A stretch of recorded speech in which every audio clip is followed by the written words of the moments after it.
Good evening, my soul brothers and sisters. God blessed us with another beautiful, blessed day. So you know, we got an awesome Bible study ahead of us. First off, I'd like to thank God for giving me another opportunity of spreading his words worldwide.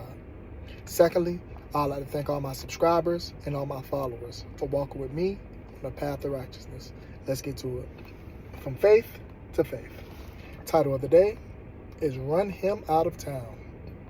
Bible verse reading of the day is Ephesians chapter 6, verses 14 and 15.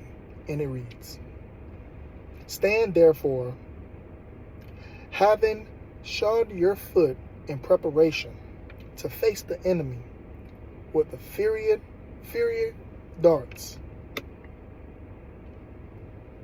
and the readiness product of the good news by the gospel of peace.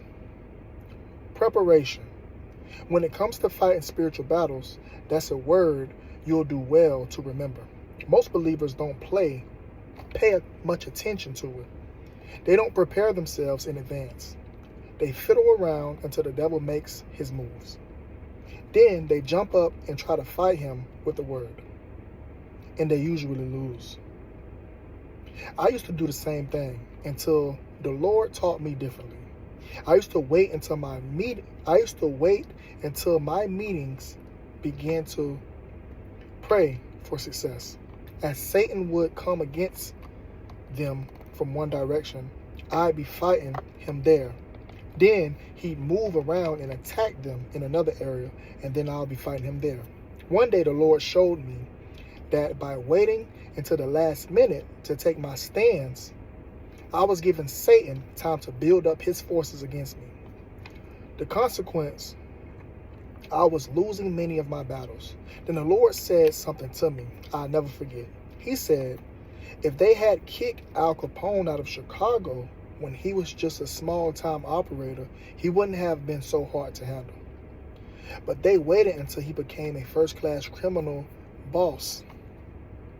Then it took an army to bring him down. When I heard that, I made up my mind never to be caught unprepared again. I started praying about those meetings weekly in advance, getting the stage set spiritually before they ever began. Instead of letting Satan get his forces intact, I started throwing him out before he could get a single foothold.